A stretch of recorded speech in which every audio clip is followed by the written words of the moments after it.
The script of destiny is already written, and football is marching straight towards it. Erling Haaland versus Kylian Mbappe, the two most devastating forces of this generation. Set to collide on the biggest stage of all, the 2026 World Cup. But here's the twist the football world still hasn't processed. Norway are far more dangerous than people think. Solbakken and this Norway team is incredible. It's not just they're winning a group, it's the way they're playing, it's the goals they're scoring, it's the service to Erling Haaland, and it's the structure within the team. And they are going to be, they're not going to win the World Cup, look, but they are going to be a difficult game for anybody. The Nordic giants arrived to Mexico, Canada, and the United States not as underdogs, but as Europe's most terrifying attacking machine.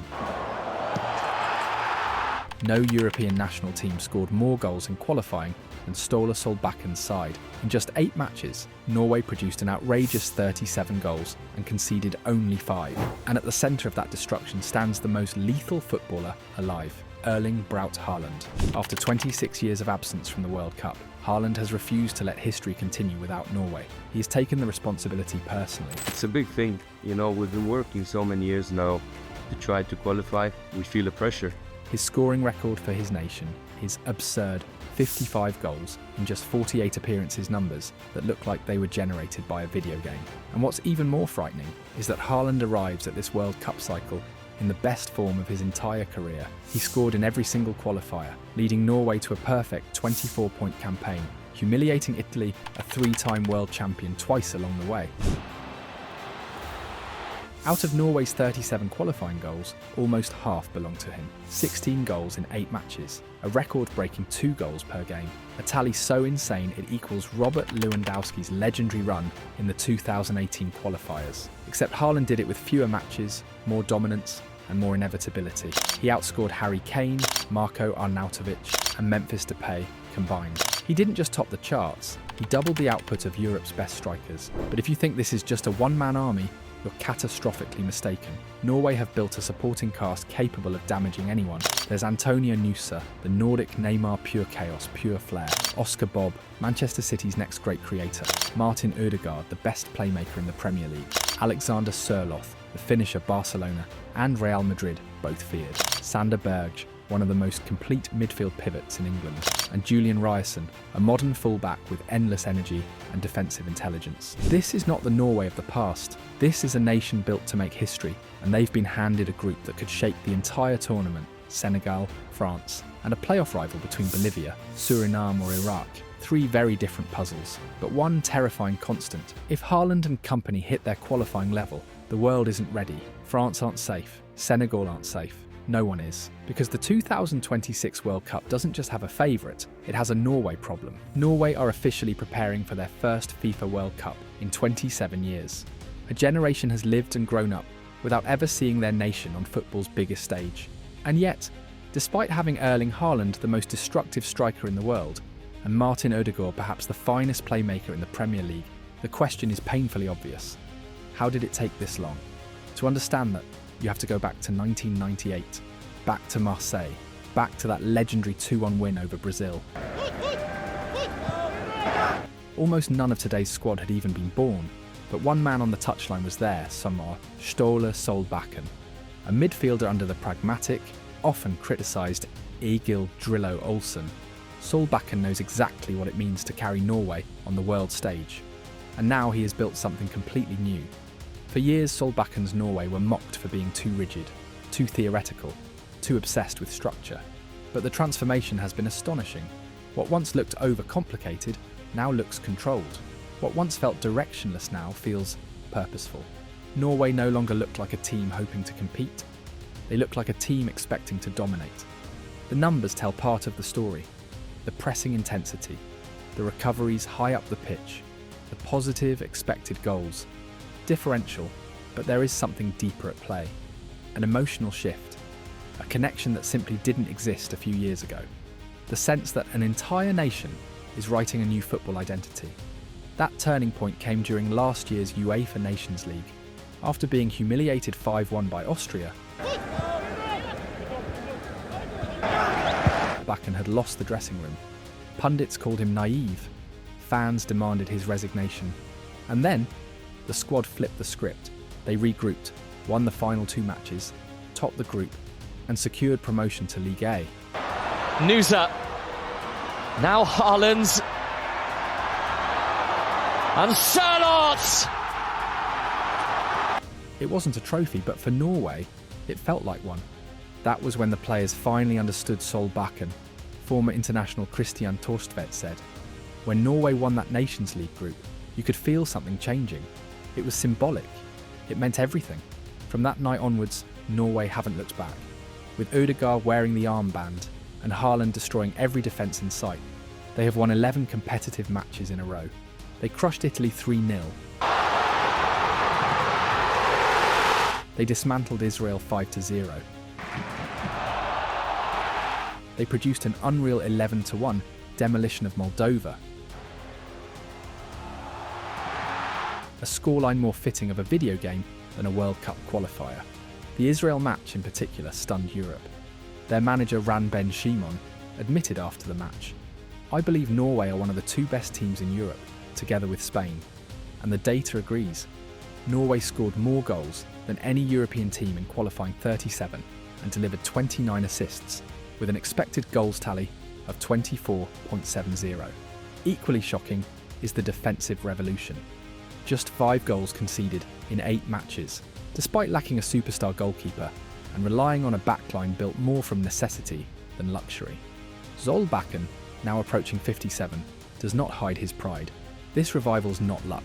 It's the product of years of stubborn belief, tactical evolution, cultural rebuilding, and the rise of a generation unlike anything Norway have ever produced. Norway's warning signs aren't subtle anymore. They're neon bright, loud, and already written into the fate of giants. And the first nation that should be terrified is France.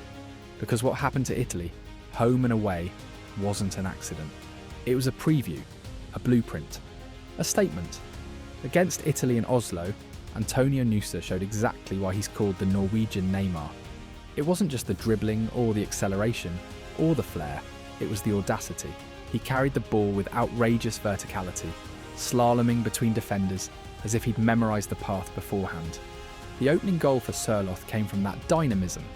Nusa isolated his fullback, exploded past him, and delivered the kind of service that instantly transforms Norway from dangerous to deadly. But the moment, the one that broke Italian confidence, was his first goal. A micro sombrero with the outside of the boot, executed in traffic, leaving his marker for dead. Then came the second defender, a feint, a cut, a fake shot that sent 2 Italians sliding across the turf as Nusa glided inside and fired a rocket into the top corner past Donnarumma. It was a goal of pure arrogance and pure brilliance. And yet, that's not even the scariest part, because Nusa is only one weapon. Norway's deadliest blade is the relationship between Erling Haaland and Martin Ødegaard, a quarterback and a receiver operating with telepathic timing. When Haaland runs the channels, Ødegaard doesn't just pass into space, he passes into inevitability. That's exactly how Italy was sliced open again and again in Oslo. But what should keep France awake at night is what happened in the second leg. Norway did something unthinkable for a nation once mocked for lacking structure. They controlled the match in Italy. They didn't sit back. They didn't suffer. They dictated. They suffocated possession, manipulated tempo, and forced a 3-time World Cup champion to chase shadows. And then the storm hit. Nusa struck again, this time staying wide, driving diagonally and smashing yet another shot into Donnarumma's top corner. Same victim, same execution, same nightmare. Then, in a 2-minute blitz, Norway showcased the full terrifying spectrum of their offensive arsenal. Oscar Bob dancing through defenders, delivering a perfect cross for Haaland to attack. EST es otro goal. Seconds later, Bob again carving Italy open, threading a devastating ball into space for Patrick Berg, whose cutback left Haaland with a tap-in. 3 players, 3 different profiles, 1 unstoppable sequence. This is what Senegal, France, and whichever nation survives the play in between Bolivia, Suriname or Iraq must face. Because here's the truth no one wants to say out loud. Norway are not just going to the World Cup. Norway have a legitimate path to the final. Norway first appeared at the World Cup in 1938, delivering a memorable debut against reigning champions Italy, who needed extra time to knock them out. They returned in 1994, beat Mexico, but once again failed to escape the group stage. In France 1998, they reached the round of 16, after a historic win over Brazil. Yet, once again, Italy ended their journey.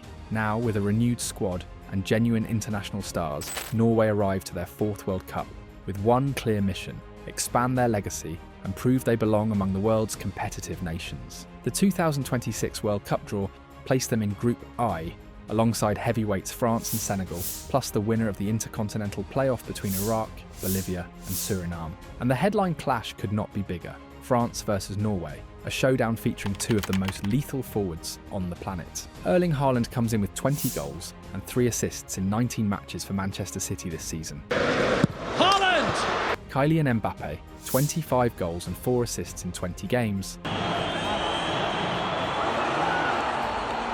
A duel of giants, pure and simple. Historically, France and Norway have played 16 times. Norway 5 wins, 4 draws, France 7 wins. But here's the twist before their 4-0 friendly in 2014. They hadn't faced each other since 1969. And yes, Mbappe versus Haaland will steal all the attention. But with the depth Didier Deschamps has, France should glide through the group. That leaves Senegal and Norway competing for the 2nd spot, though both could still qualify thanks to the expanded round of 32. Senegal under Pape Thiaw press with intensity, so watching them clash with Norway's stacked attack Haaland, Alexander Sørloth and Martin Ødegaard will be fascinating. If logic holds, Norway should finish 2nd. That would likely set up a round of 32 match against the runner-up of Group E: Germany, Ecuador, Ivory Coast or Curaçao. Most signs point to Ecuador, a match Norway should be capable of winning. But then in the quarter-finals, Germany could be waiting. 49th minute, early into the second. On paper, Germany would be favourites. Across 22 meetings, Norway have beaten them just once. But context matters. Norway's qualifying run was flawless. 8 wins from 8, including destroying Italy 3-0 in Oslo and 4-1 in Milan, plus an 11-1 demolition of Moldova. Germany, meanwhile, scraped through a much softer group, even losing 2-0 in Slovakia before recovering on the final match day. Individually, Germany remained the stronger side, but Norway's attacking threat is real, a constant danger to any defence. And if Norway survive that battle, England could be next. Bodies forward, Saka with a chance! Oh! England also hold the historical advantage, 8 wins to Norway's 3, and arrive unbeaten, without conceding a single goal in qualifying. So yes, in this game of predictions, Norway are rarely the favourite. But here's the truth: neither France nor Germany, nor England nor any of these giants want to face Norway. Because beyond the stars, beyond the headlines, they are a genuinely solid team. Now it is time to pay close attention, because this is where the real danger begins, where we explain what truly makes this Norway side different, what elevates them far beyond the stereotype of a team carried by 2 stars. Yes, Erling Haaland's goals dominate headlines. And yes, Martin Ødegaard's playmaking's elegant enough to hypnotise entire crowds. But Solbakken's revolution has been structural, not individual. His Norway are not simply attacking more, they are attacking smarter, cleaner, and with far more purpose. The transformation from a reactive, counter-dependent team to one capable of dominating possession has been dramatic. Solbakken's fingerprints appear everywhere, a compact 4-3-3 or 4-2-3-1 that morphs into a pressing diamond, controlled circulation of the ball designed to bait opponents into pressing, and then a sudden acceleration into vertical attacks once the space opens. Defensively too, Norway have shed their old flaws. Anchored by Kristoffer Ajer and Bologna centre-back Torbjørn Heggem, their zonal system prioritises compact distances and interceptions rather than brute force duels. It sounds simple, but it has transformed a once leaky defence into one of Europe's most efficient units. In midfield, Sander Berge has become the perfect symbol of the Solbakken era. Reborn at Fulham, he now plays with confidence, clarity and purpose in a role that fits him like a glove. A right-sided number 8, who pushes into the space behind Ødegaard, drops into a double pivot when defending, and connects transitions with power and intelligence. His presence complements the deep distribution of Patrick Berg and the creative precision of Ødegaard, forming a midfield trio that blends artistry with athleticism, a trio that can run, press, progress, and create, all at the same time. Norway's evolution is not only noticeable when you watch them, it is measurable. Before the latest round of qualifiers, they led Europe in 1 versus 1, take-ons 34.7 per 90 minutes, far ahead of Belgium and Spain, and also topped progressive runs with 26.1 per 90 minutes, reflecting a side bursting with confidence and tactical structure. Solbakken openly admits that this dribbling profile is powered by Oscar Bob and Antonio Nusa, two wingers who thrive in isolation, but he insists the numbers are the consequence of structure, not chaos. Norway isolate full backs on purpose, using their midfield triangle to maintain defensive stability despite their aggressive attacking shape. And then comes Haaland, not just the most dangerous striker on the planet, but the ultimate team-first superstar. His 16 goals in 8 World Cup qualifiers from an expected goals under 10 show ruthless efficiency. But the real magic is in the work he does without the ball, the pressing, the sacrifice, the runs that rip open defensive lines for Ødegaard and Nusa. Solbakken summarises it in one word: distances. The spacing between lines, the spacing between players, the spacing between decisions, it defines this Norway. It lets Ødegaard slip passes through impossible lanes, lets Haaland time his diagonal sprints with machine-like precision, and allows the back four to hold their shape without collapsing under pressure. We saw it against Moldova, against Israel, against Italy, against Estonia. A team synchronised like a single organism, not a collection of individuals. Leadership plays its part as well. Ødegaard, Haaland, Berger, Sørloth, all captains or leaders at club level, share responsibility inside the national team.